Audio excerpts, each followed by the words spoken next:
Imaginez en plein cœur de l'Europe qu'une partie de l'économie d'un pays, comme la Belgique, n'apparaît dans aucune statistique. Elle est invisible, non mesurée, mais elle touche des millions de personnes. C'est un véritable angle mort. Et aujourd'hui, on va essayer d'y voir un peu plus clair.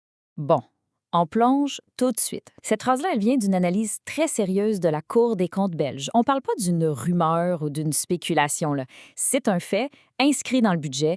L'État assume officiellement que des dizaines de milliers de ses citoyens vont carrément s'évaporer des registres. La grosse question, c'est, mais où est-ce qu'ils s'en vont? Le chiffre au centre de tout ça est juste énorme. 2,4 millions. C'est le nombre de Belges qui, d'une certaine façon, ont cessé d'exister pour l'économie officielle. C'est plus d'un cinquième de la population totale. C'est immense. Alors, comment on en est arrivé là? Assez bizarrement, tout a commencé avec un simple acronyme et un ingénieur qui tombe malade. C'est fou parce qu'on a deux mondes qui n'ont rien à voir, mais qui partagent le même acronyme, BIM. D'à côté, dans le monde des architectes, c'est un outil super sophistiqué de modélisation. De l'autre, pour les citoyens, c'est un statut social pour les personnes à très faible revenu. L'histoire raconte qu'en 2019, un ingénieur spécialisé dans le premier BIM est tombé malade et a basculé dans le deuxième. Et c'est lui qui, en appliquant ses méthodes d'analyse de système à sa propre situation, a découvert cet angle mort. OK, donc on a le nombre de personnes, on a le point de départ de l'enquête. Maintenant, il faut comprendre le mobile du crime si on veut. Pourquoi, pour des millions de gens, ça devient logique et même rationnel de rester invisible? C'est là que ça devient complètement absurde. La logique est à l'envers. Une personne qui a le statut BIM et qui accepte un emploi déclenche une espèce de réaction en chaîne. Elle perd instantanément ses avantages pour la santé, l'énergie, les transports, la famille. Au final, le résultat est ridicule. Gagner plus d'argent de façon officielle veut dire avoir moins d'argent pour vivre à la fin du mois. Et voilà le cœur du problème. Le taux d'imposition marginal effectif dépasse 100%. Pensez-y une seconde. Pour chaque euro gagné en travaillant, on peut perdre jusqu'à 1,80 € en avantages sociaux. Ce n'est même plus une mesure qui décourage le travail, c'est une impossibilité mathématique.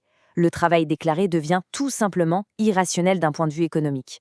Bon, mais si le travail déclaré n'a pas de sens, comment ces gens-là survivent?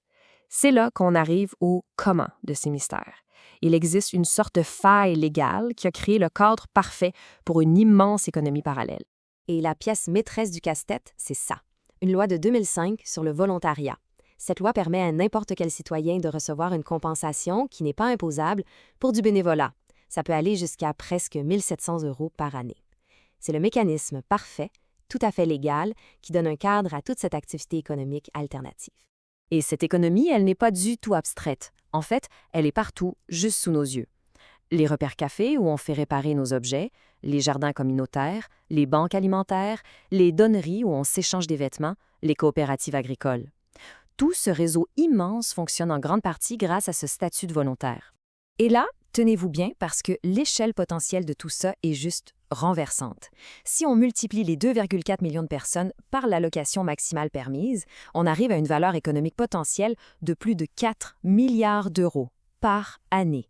Une somme colossale qui n'apparaît dans aucun calcul de PIB. D'accord, la théorie est vraiment fascinante, mais où sont les preuves? Eh bien, elles existent. Elles sont même cachées dans les données officielles, un peu comme des empreintes laissées sur une scène de crime. Ça, c'est peut-être l'indice le plus troublant de tous. Jusqu'à 76%, donc plus des 3/4 des personnes qui ont droit au revenu d'intégration sociale, ne le réclament pas. Ça va à l'encontre de toute logique. La question qui vient tout de suite, c'est de quoi est-ce qu'elles vivent? Normalement, on explique ça par la complexité des démarches ou la honte de demander de l'aide. Mais ces explications ne tiennent pas la route avec un chiffre aussi élevé.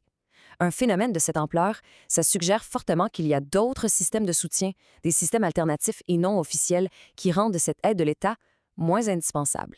Il y a un autre indice très bizarre caché dans les statistiques officielles. On observe un écart complètement fou. L'économie du pays va bien, le PIB augmente, mais en même temps, l'indice de la situation sociale, lui, se dégrade. Comment c'est possible? Une explication logique, c'est qu'une part de plus en plus grande de la richesse est créée en dehors du PIB qu'on est capable de mesurer. OK, mettons toutes les pièces du casse-tête ensemble. Ce qu'on voit, c'est que les politiques gouvernementales récentes, loin de régler le problème, sont en train d'accélérer le phénomène. Cette ligne du temps montre bien l'effet d'accélération. Un nouveau gouvernement arrive avec le but de forcer les gens à retourner au travail, mais sans jamais régler le piège fiscal à plus de 100 Donc, il coupe les aides, il exclut des milliers de personnes qui n'ont pas d'autre choix que de disparaître du radar et de rejoindre cette économie parallèle.